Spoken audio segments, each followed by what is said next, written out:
What if I told you there's a society out there with over 60,000 individuals, all working in perfect harmony? A society with its own complex language, ruled by a queen who lays 2,000 eggs a day.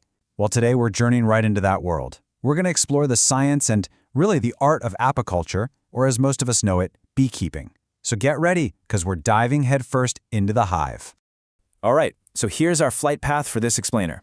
First up, we're going to cover the basics. What exactly is beekeeping? Then, we'll meet the incredible residents of the hive. After that, we'll try to decode their secret language, get a handle on the dangers they face, and wrap things up by looking at all the amazing gifts they give us. All right, let's get right into it. To really appreciate the bee colony, we first got to understand the world it lives in, and, the whole practice of keeping them. So the big question is, what exactly is beekeeping? So, at its core, apiculture is really the scientific management of honeybees. And yeah, a lot of people do it as a hobby, which is awesome, but it's also a super important field of science.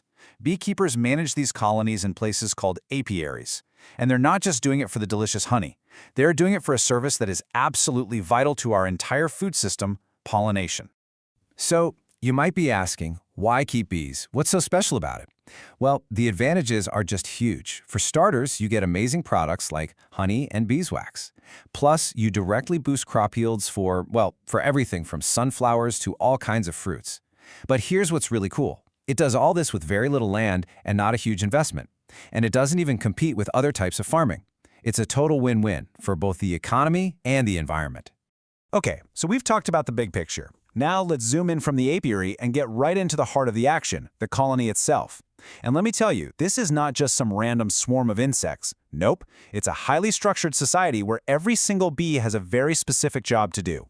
Think of a single thriving colony as a bustling city. You've got one single queen at the top. She's the mother of literally everyone in the hive. Then you've got a few hundred male drones. We'll get to their whole deal in a minute. But the vast, overwhelming majority, we're talking 60,000 plus sterile female workers who run absolutely everything. They are the engine of the hive. So, with a population that's so specific and, honestly, pretty lopsided, you have to wonder, how does it all work? What are the precise roles that make this incredible superorganism function? Okay, this chart really breaks it all down for us. Let's start with the queen.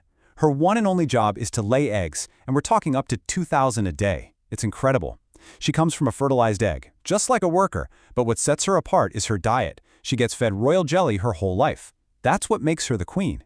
Now, the workers also come from fertilized eggs, but they do, everything else. They produce that royal jelly for the young. They have glands that make wax to build the comb. They forage for food. They defend the hive, you name it. And then you have the drones. These guys are really unique. They come from unfertilized eggs, and their only purpose in life? To mate with a new queen. That's it. After that, they die. And if you look at how they develop, you can really see these differences play out from the very beginning. Every bee starts as an egg for 3 days. But the queen, because she's getting that special royal jelly diet, develops the fastest. She's ready to go in just 16 days. A worker bee takes 21 days. And the drone? He takes the longest, at 24 days. It's amazing, right? Just a few days difference when they're young, and it sets them on completely different paths for their entire lives. So, okay, you've got 60,000 bees in one hive. How on earth do they coordinate everything? I mean, how does one little forager bee get back and tell all her sisters where she just found an amazing patch of flowers? Well, the answer is just fascinating. It's one of the most sophisticated communication systems in the entire animal kingdom. What you're looking at is the famous wagtail dance. This discovery was so groundbreaking, it actually won Carl von Frisch a Nobel Prize. It's basically a set of instructions. First, the angle of the dance tells the other bees which direction to fly in relation to the sun. Simple enough. Second, how long she does the waggle part of the dance tells them how far away the food is. A longer waggle means a longer flight. And finally, let's call it the enthusiasm of the dance, that tells them how good the food source is. It's incredible. It's like a map, a 5-star review, and a flight plan all rolled into one little dance. But it's not all about dancing. Bees also communicate through chemistry, using invisible signals called pheromones. For example, the queen gives off something called queen substance, and it basically sends a message to the whole colony that says, hey, I'm here, I'm healthy, all is well. It's a message of stability. Then you have alarm pheromones. If a bee stings something, it releases a scent that's like a chemical call to arms for the other bees. And there's even a homing scent, the Nasanov pheromone, that acts like a welcome home mat at the hive entrance.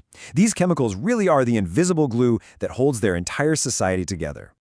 But for all this perfect harmony, this balanced society is actually incredibly fragile. The colony is in a constant battle against all sorts of enemies, some you can see and some you can't, that can weaken and even completely destroy it from the inside out. And believe me, the list of threats is long, and it's pretty daunting. On the inside, you've got parasitic mites, you've got awful bacterial and fungal diseases that attack the baby bees, and a whole range of viruses. Then, from the outside, they're dealing with pressures from pesticides in the environment and just general habitat loss, which can lead to them not getting enough food. And that, of course, just makes them weaker and more likely to get sick from all those internal threats. But out of all of those threats, there is one that stands out as the ultimate arch-villain for honeybees, not just here, but all over the world. It's a tiny parasitic mite with a name that is, well, chillingly appropriate: Varroa destructor.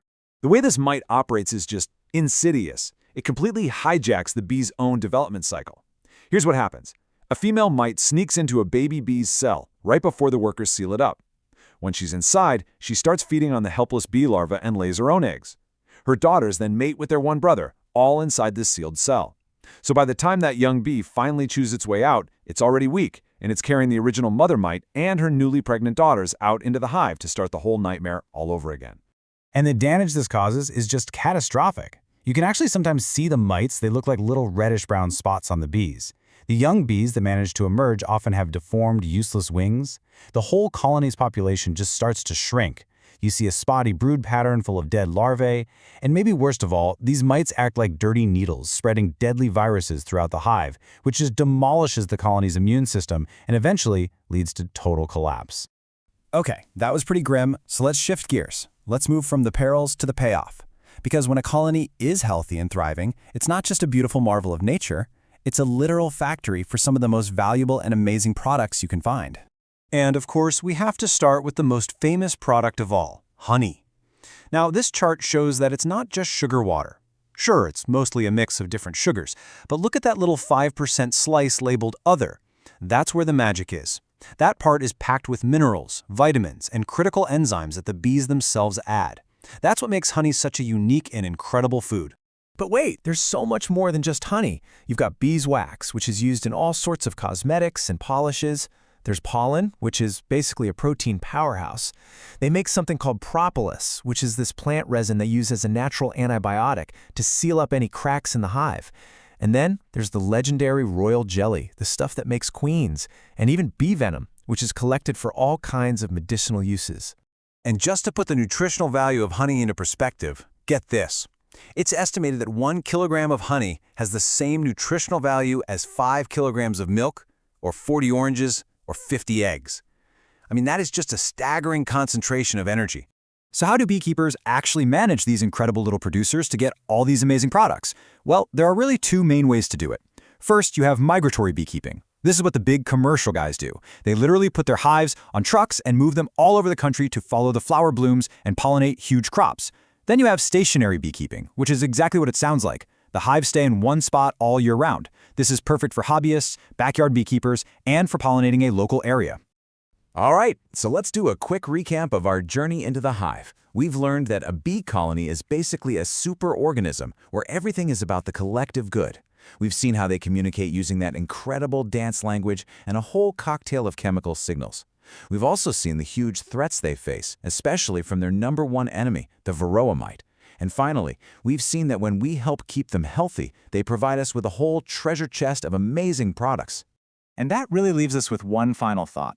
The hive works in perfect harmony. It's a system where the survival of the whole group depends on every single individual doing its part. You know, in a world that's facing so many of its own collective challenges, Maybe the most important gift from the hive isn't the honey at all. Maybe it's the lesson in cooperation. It's definitely something to think about. Thanks so much for joining me on this journey into the hive.